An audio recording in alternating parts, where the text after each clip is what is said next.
Hello, welcome to your new home.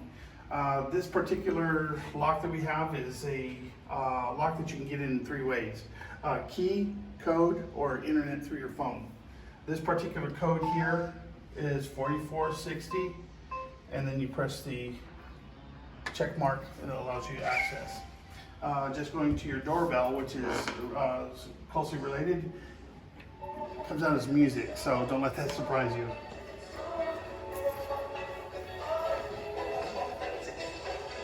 So going to immediately we have a washer here. This configuration will vary from unit to unit, but we have nice front loaders. The one feature out of the dryer that's unusual, I think, is the filter. This is not your typical filter. It's kind of encapsulated, so you have to pull that to remove all the lint. And I think it's like at least every other cycle, or depending on what you're washing, you need to do it every time. So you put that back in there. Soap compartment is here. Any powder or pods you'll put into there directly. If you're using a liquid, this will take the soap, this will take the softener, and this will take the bleach. And that closes up there, and push the power on. And you can choose between which one you want. You can always remove the chimes if you don't like the chimes. But laundry room also has a shelving and a switch there, so it's nice use of space. Okay, so that's that one. Coming to our refrigerator here, we have the use of water right here. You would just basically put your cup up to it and depress this little bubble, which would allow water to come out. That water is filtered. The filter is here. When the filter needs to be replaced, it will indicate here on the display up here. In case you have larger containers that won't fit in this orientation, it has a feature where you can push this back and allow that container to sit in a larger space. Most of the shelves do pull out like this part way, so it's a nice feature. Down here is where your ice is being made, as well as additional storage for items to be frozen. So that's that. Your stove here, nice, also Samsung, good brand. We have a couple of different ways to bake, which is your traditional bake, which is usually a heat source. And then we have convection bake, which is the one that shows the fan at the top here. Use of the fan will help cook things more evenly, and I believe you'll like the results better. Back here, we have the vent for your stove, which is made of metal. Now, a lot of people like to store their seasonings and salt back here, and if they're made of plastic, there's a good chance they're gonna melt. Highly recommend not storing anything back there. Last thing is involved with the stove are these two front burners. The largest burners happen to be in front, which is just outside the realm of this filter here. The reason I mention that is because depending on your cooking habits, if you're cooking at a high flame, you could create a situation where you cause the smoke alarms to go off. Our smoke alarms have a dual feature. One is carbon monoxide, the other one is smoke, of course. And the smoke sensor is called an ionization sensor. The ionization sensor is intended for low emission fires, such as alcohol. Alcohol doesn't put off a lot of dark smoke, but you'll see it'll detect the variation of chemicals and go off. But when the smoke detector goes off, it's going to indicate verbally whether or not it's smoke or carbon dioxide it's detecting. That's it for the stove. Going on next, you have this wine refrigerator down here. It's nice. It comes on with a purple light. You can adjust the temperature here, as well as if you want to have the light remain on or not. Just above it is a work surface. This is not a cutting surface. This is made of melamine. When you're preparing food, especially with a knife, there's a good chance you're going to introduce a little bit of the cutting surface into your food. Nothing about melamine should be consumed. So we're warning you now, this is not a cutting surface. We haven't provided a cutting surface. This is meant simply as an additional area to put whatever, if you're cooking the seasonings or if you're grocery shopping, you put your groceries on top. But again, no preparation of food should be done on this surface here. You have your garbage disposal switch here. It is an air switch. It's important when you're washing not to use too much water around the switch because you could get water down the air tube.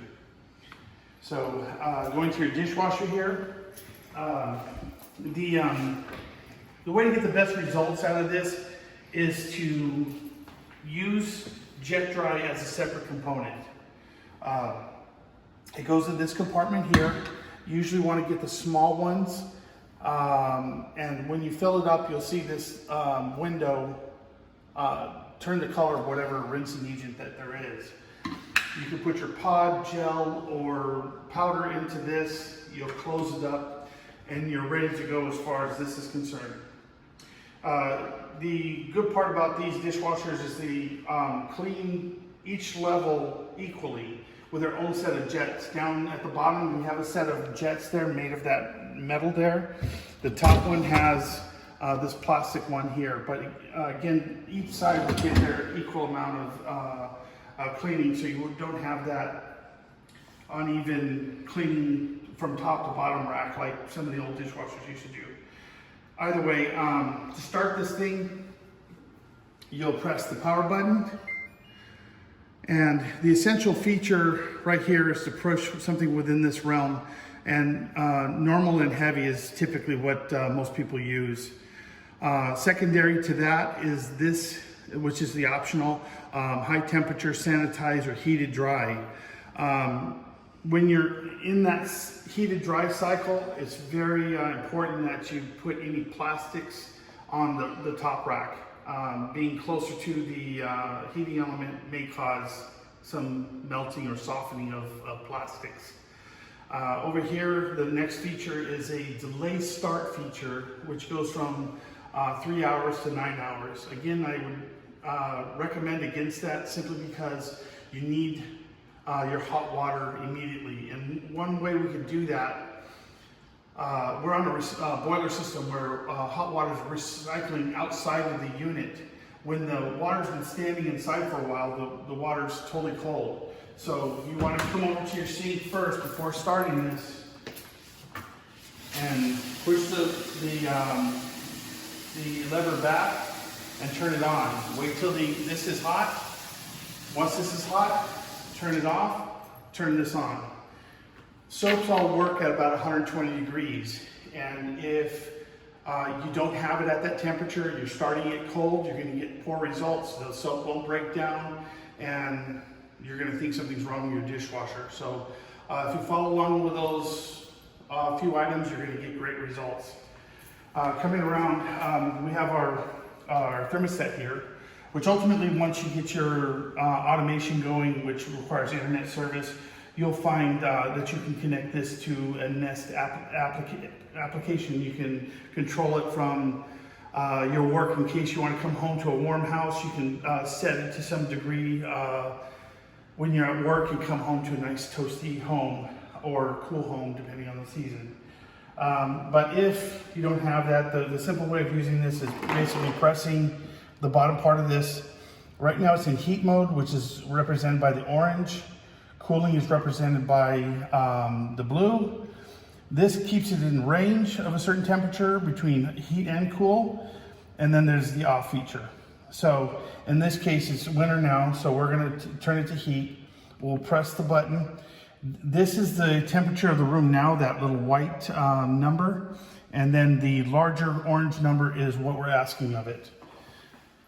Okay, so it'll also tell you how long it will take to get to that level of heat. Coming over here, and again, these configurations are going to slightly change depending on the floor plan. But you'll typically have a dimmer for your pendant light, and your pendant light varies also according to floor plan. This is your ceiling fan. The bottom one is a switch with a light.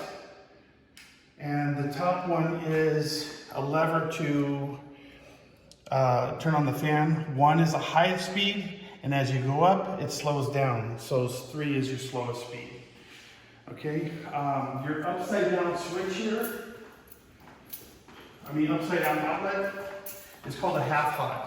This is going to be controlled by a switch inside the room. This is considered upside down. This is considered right side up. So when you have an upside down outlet, such as this one that we're talking about, that one is controlled by a switch on the wall. In case you want to have a floor lamp or whatever, you can control it by that. These outlets that you see with a blue light on them is again part of your automated system. You'll find blue lights on some of the switches as well as the outlets. Those are all on your automated automation of your apartment. This area here, where you see this configuration, this is intended for where your TV would mount. TV would mount here, and it gives you this path to put your wires to conceal them for aesthetic purposes. Neither of these outlets are surge suppression devices, so if you have fine electronics and it requires or recommends surge suppression devices, you would have to provide that on your own. So going to the room.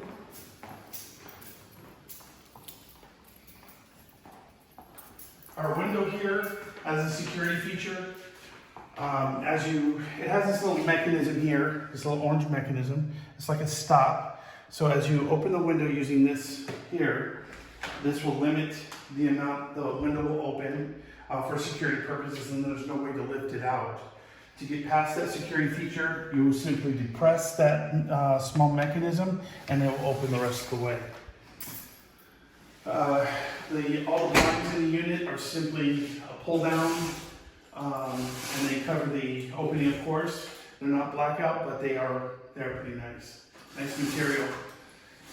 You have the same setup as you did in your living room, in your bedroom, with the same configuration between where to mount the TV and the path to run your wires. And right behind you here is the walk-in closet, fair amount of space, along with your communications array here. It's got fiber optics, Cat 5 as well as Cat 3. Cat 3 is for phone, Cat 5 is for internet, and fiber optics, it can be used for both. So that's all in here. And depending on what service you get, they'll utilize whatever. So the half hots that I was talking to you about also is in each room. Each bedroom has one. And one of these switches here on the wall will operate the upper half of that outlet. And then the other one has the potential of putting a light fixture inside the unit or an additional ceiling fan in case you want to save electricity. Now, we know it's not comfortable working with electricity, especially if you don't have that experience. So we offer the ability to, if you guys buy a ceiling fan, do the assembly, we'll be glad to mount it and wire it for you. We won't charge for that, but it's a nice customer service thing we're trying to offer our residents. So if you come here, part of our HVAC system, we have filtered air. This particular filter is considered a MERV 8, which takes a lot of allergens and dust from the air. It's worth 90 days of running, and what I mean by 90 days is not calendar days, but actual running days of time. You'll see this area become dirty, and you just call the office and we will gladly come and replace it at no charge, of course. Coming into the bathroom, as I walked in just now, this particular light switch activated simply by the movement of my body into the unit, into the room, I mean. You can't turn this on and off manually, but for the most part it's going to detect your motion and you're going to walk into a lit bathroom. This is on a timer, so if you're showering, it's important that you turn on the second light. The chances of it going off during the time you're in the shower is pretty good. And behind a shower curtain, it's not going to detect your motion, so you don't want to end up in the dark. So make sure that the second light, and the second light's above the vanity. It's this nice light right here.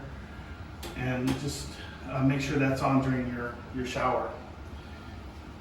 So up here is our service switch for our air conditioner. If you have an air conditioning issue and we have to work on it, this is only for us to turn it down for safety purposes. So please do not shut this off during the years. I know it's usually secondary. I mean, somebody always wants to shut off the switch when they see it on, but this one, please leave it on. Well, I think that is it. Welcome to our community, and if you have any other questions, feel free to call the office. Thank you.